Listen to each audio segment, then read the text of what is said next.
NT1138 here, and this is Lance, my son, and we actually just shot this video, and for whatever reason, it didn't work out, so this is a package video. The TheGameManDan and I did a trade. This was the box that it was in.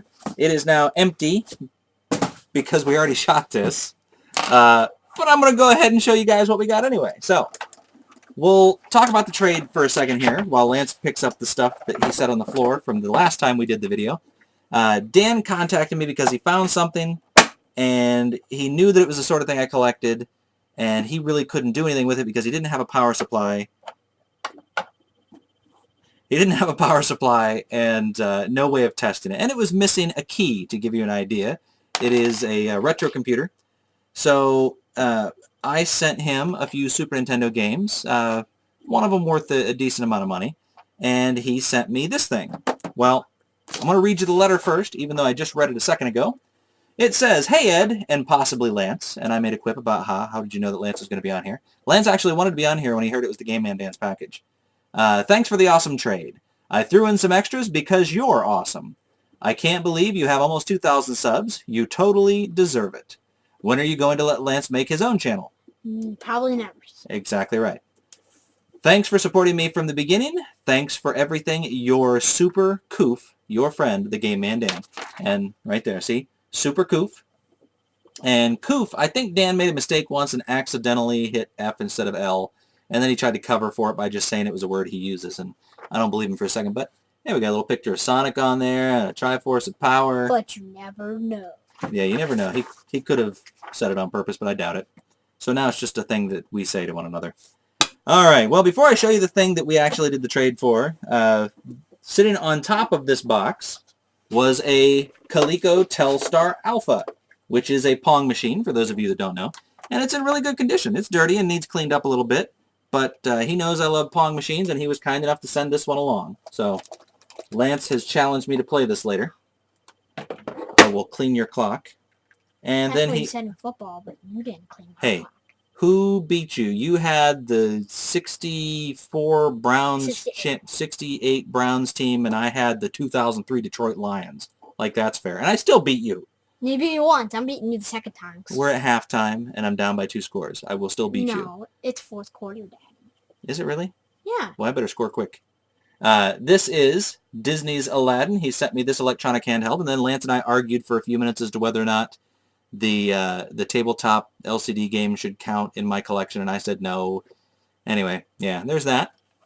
And the thing we actually did the trade for here, and let me put these buttons back in. Several of the buttons fell out. I don't remember what order they go in. Does K go before L? I don't even know. I have to look at it. Yeah, it does. Well, K doesn't go up there. K goes... That's an O. Oh, yeah. O goes there. And then... You know, we probably should cut this out of the video. No. No, you're going to leave it in, and K goes here. Alright. Now, that was the one that he said was missing. So, we're just missing one button. But here. That one? That's not a button. That's the power indicator. Oh. It is an Atari 800. And I've been looking to get one of these for a long time. I don't know yet if it works, because I haven't plugged it in and tested it. But a couple of things about the Atari 800. It takes 2 cartridges. There you go, cartridge slots. And for those of you that have always wondered why they say left cartridge, that's because in the Atari 800, you had a left and a right cartridge right here in the cartridge slots. Now, this particular system, the only bummer about it is it only has RF out. But what they did to make the picture a little better is, I don't know if you can see, the cartridge slots there are metal. That metal fills this entire cavity here. And it's RF shielding. That's why it was so heavy, Dan.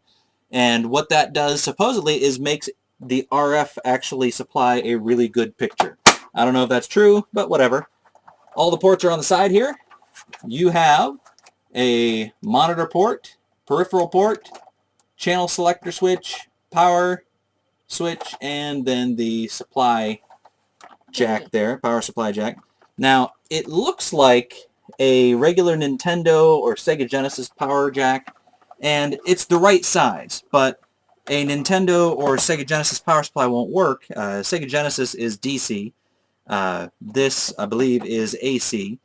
The Nintendo won't work because it doesn't supply high enough amperage. You need to have, I believe, at least 1.7 amps to make this work, and the Nintendo power supply only provides 1.3, I think.